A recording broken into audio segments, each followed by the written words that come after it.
আমি শুভেন্দু অধিকারী ঈশ্বরের নামে শপথ করিতেছি যে বিধি দ্বারা স্থাপিত ভারতের সংবিধানের প্রতি আমি অকৃত্রিম নিষ্ঠা ও আনুগত্য পোষণ করিব। আমি ভারতের সার্বভৌমত্ব ও অখণ্ডতা রক্ষা করিব।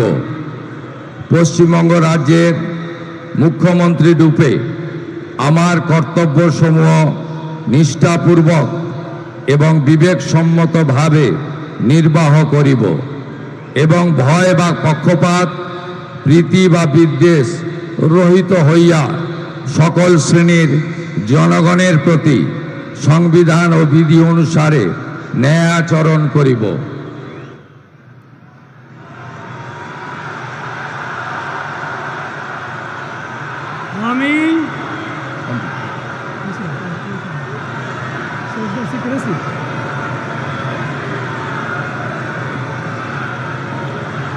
আমি শুভেন্দু অধিকারী ঈশ্বরের নামে শপথ করিতেছি যে পশ্চিমবঙ্গ রাজ্যের মুখ্যমন্ত্রী রূপে যে কোনো বিষয় যাহা আমার বিবেচনার জন্য আনীত হইবে বা আমি জ্ঞাত হইব, তাহা মুখ্যমন্ত্রী রূপে আমার কর্তব্যসমূহের যথাযথ নির্বাহের জন্য যেরূপ আবশ্যক হইতে পারে তদ্গতিকে আমি প্রত্যক্ষ বা পরোক্ষভাবে কোনো ব্যক্তি বা ব্যক্তিগণের নিকট জ্ঞাপন করিব না বা প্রকাশ করিব না।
With your permission, sir, I now read out the order of appointment of all the honorable ministers. The order of Governor of West Bengal in exercise of the